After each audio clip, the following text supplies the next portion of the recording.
Hello, welcome back. It's Kenji1913 and we are Let's Play Dragon Quest IV for the iOS and Android. In the last episode, we got the magic key, and I decided to level up a little bit, which I did. A couple levels. I bought Mina, I bought her the, what the hell did I buy her? Oh, the Cloak of Evasion. No, Maya, the Cloak of Evasion. Anyways, here's the spells I learned with Solo. Cock-a-doodle-doo, snooze.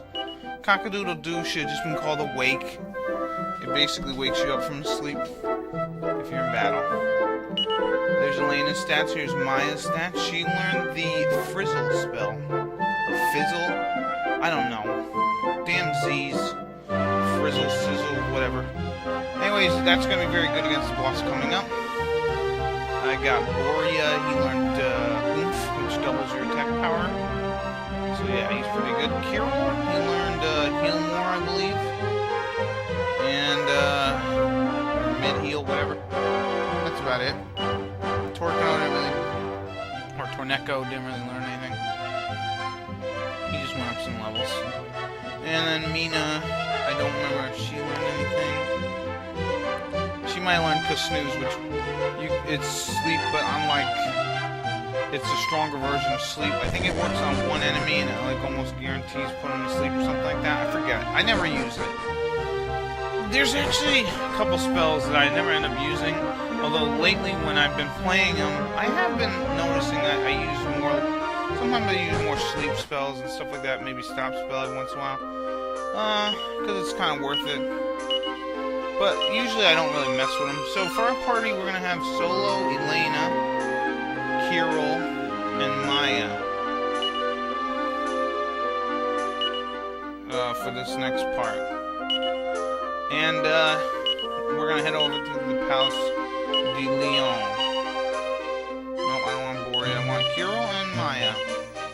Since Maya has the worst defense, you put her in the back. She has the least likely chance of being physically hit.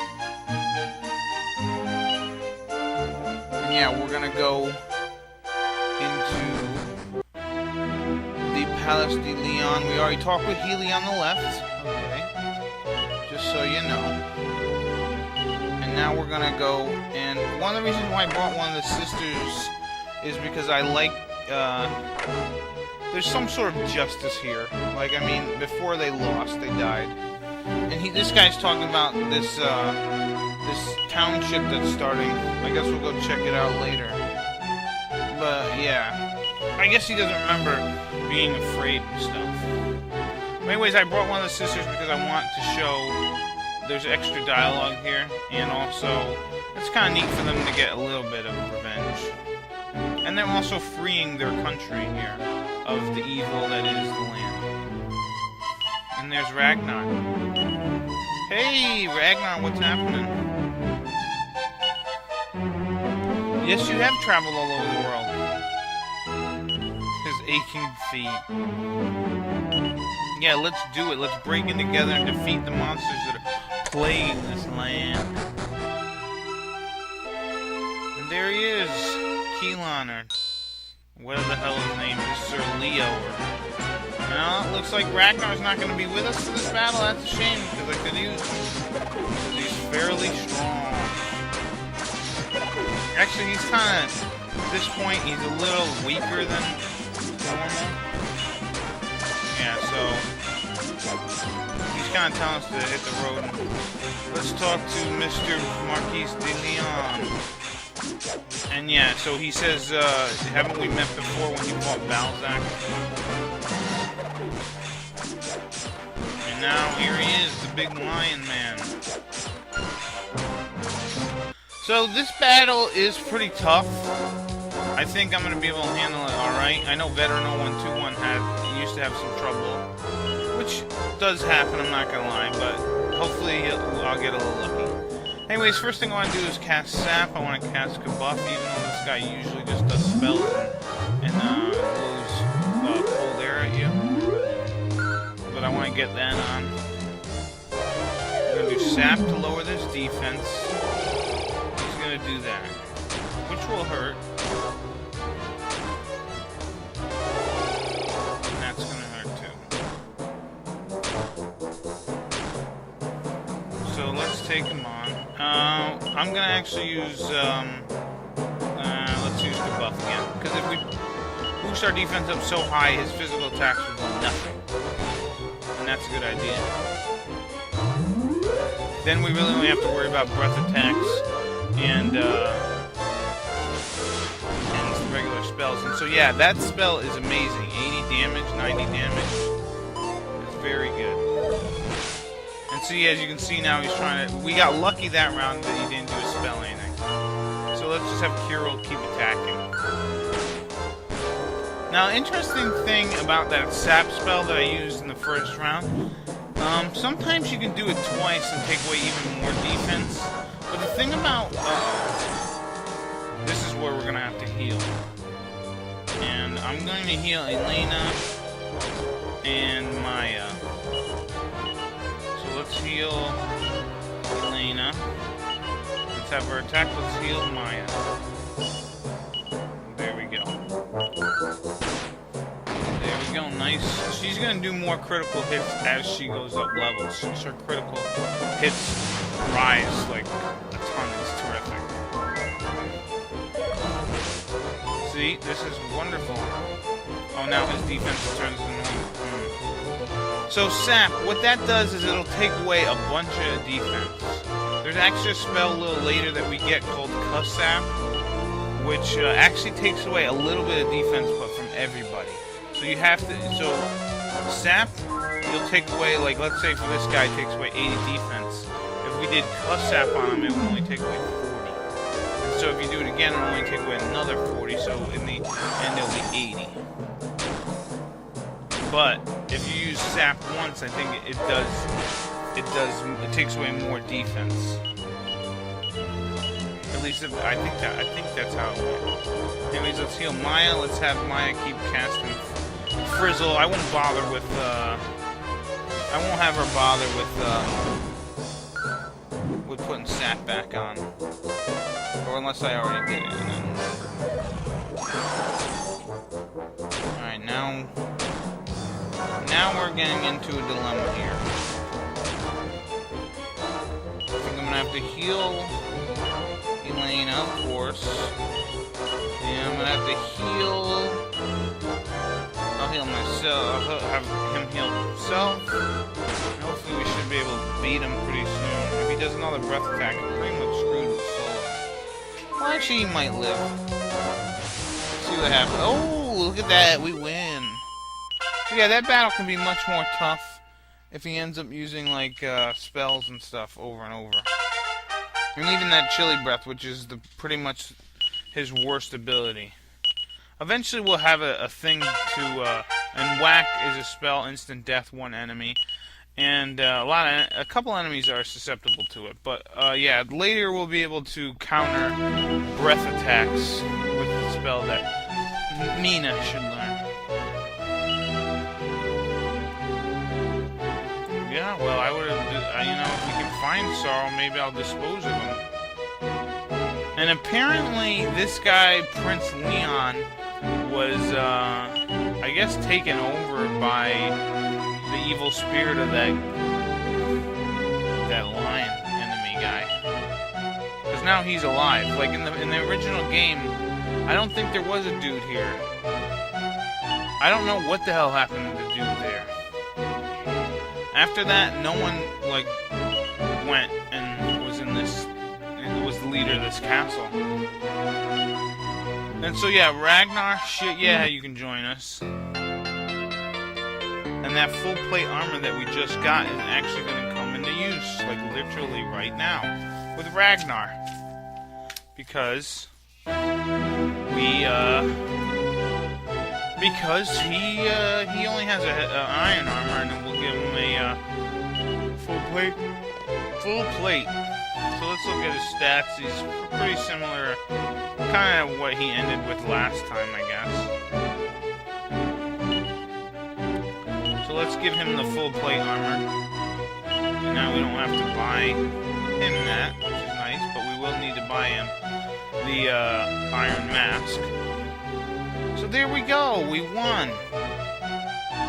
The the sisters have their revenge, and the Palace de Leon is back to its normal self, or at least it can get back there. Oh, Balzac is in Zamoska? We'll have to check that out. Actually, Balzac is a lot harder than the Marquis de Leon. He's got a snowstorm.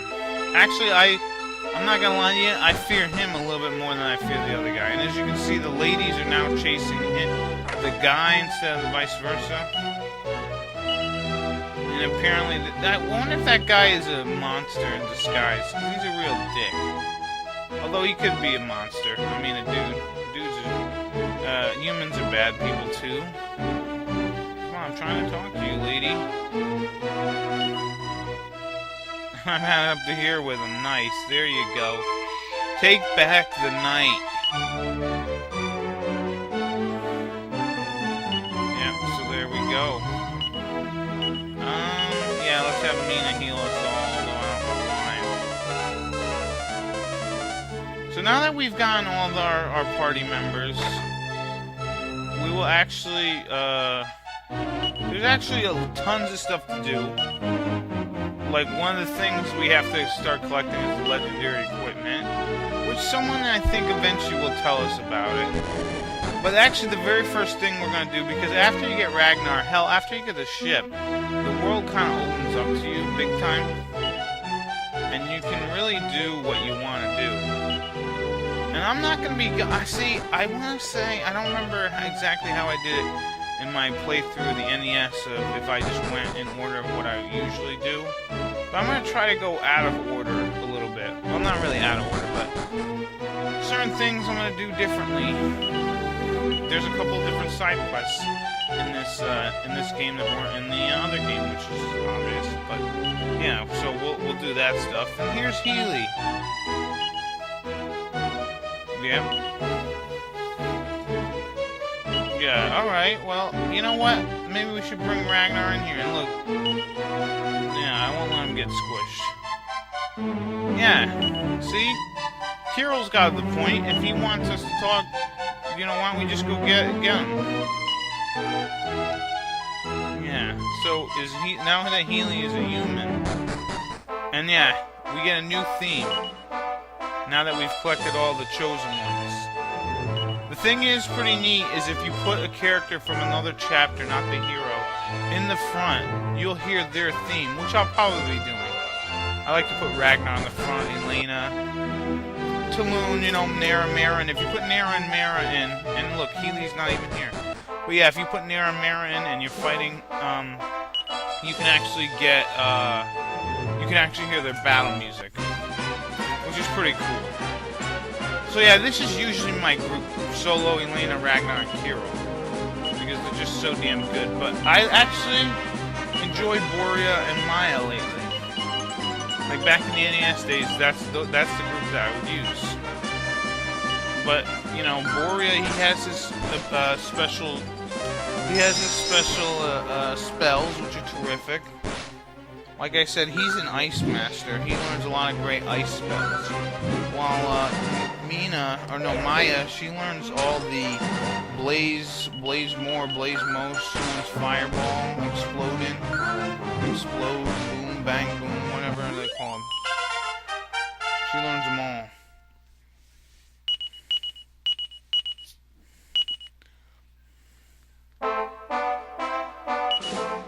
Yep, so our next point of destination that the characters are sort of telling us to go to is Zamoska and fight Balzac, which I will do, but I want to explore the world a little bit before we do so. So if we look at our map, world map, if we head north, we can actually head over to Zamoska, or the world of Zamoska, or whatever the hell you want to call it,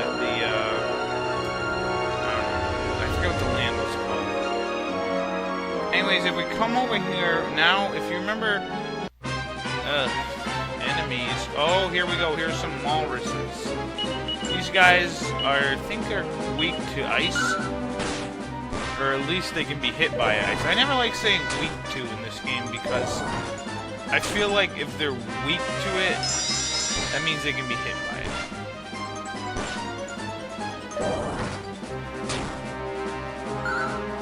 Luckily, these big guys only attack once.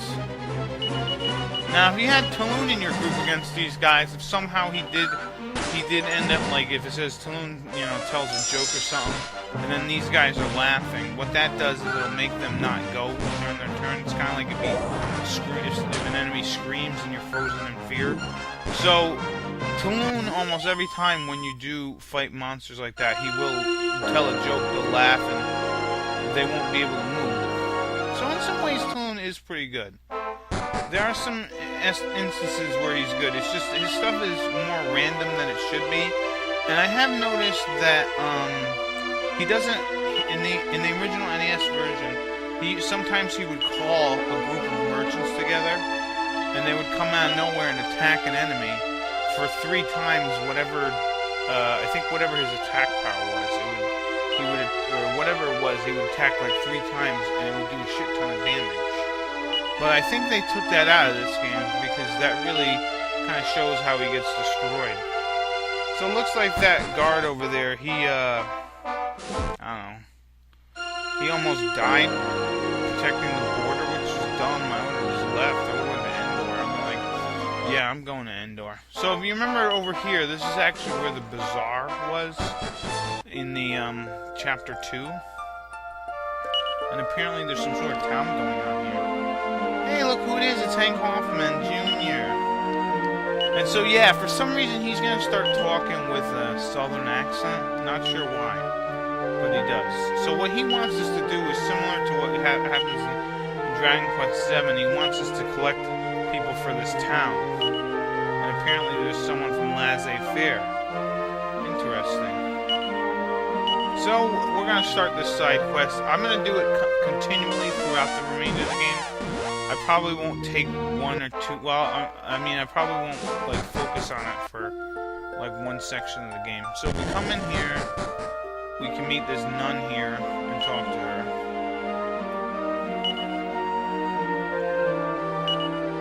Yeah, let's talk about Hank Hoffman's town. So now we got our first recruit. Yay! This is similar to the DS version with how this works. So now let's walk back to Hoffman's place. Yeah, when you're doing anything in the what I'm gonna call Hoffman Town right now, or Hoffman's place, whatever you do in here, there is no party talk, so don't worry about it. So now we brought our first person to the place. And yeah, I'll look for people, sure, I can do that. Anyone who wants to start a new life or whatever, I'll tell them to come here and we can start building a cool-ass town in this oasis. Maybe build something really cool. So he's talking about some newlyweds in Mintos that maybe we can talk to and have them join. So let's warp over to Mintos.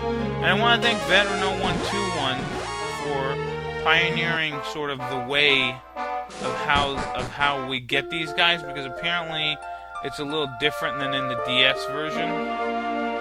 Look at these 2 cats, they're in love, I think. I could be wrong. Yeah, and even Ragnar came here, crazy. Man, maybe if he just stayed in Berlin, we could have found him. Or in Endor, we would have found him so much earlier. If everyone just stayed in Endor when they got there, it would have been fine. Alright, so no one's here. Let's go up the stairs. And here we meet this guy here. He used to be a buddy of Hoffman, maybe? Yeah, let's tell him about Hank Hoffman's town. And this guy's name is Rocky, huh? What am I, stupid? I gotta check with Adrian. Hey, yo, Adrian. You wanna go out to eat sometime, Adrian? Yeah, I don't do a very good Rocky impression. Yeah, this is good. These are good wood here, Adrian. Yeah, this is good wood. I I got a dog. His name's oh shoot, what is his name in that? I forget what his name was in that movie.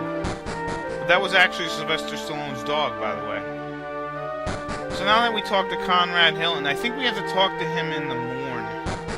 That'll help continue this thing along. And here is Adrian. Yeah, let's tell about Hank Hoffman's town. Yeah. You and your husband are gonna go live there. Doesn't that sound like fun?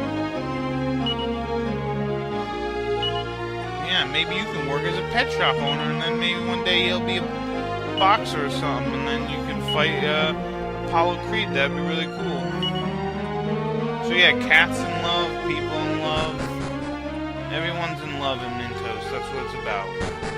In the moonlight. Anyway, so it looks like Rocky and Adrian are actually have went to Hank Hoffman's place. But you know what? I'm gonna stop the video here, and we'll continue with this side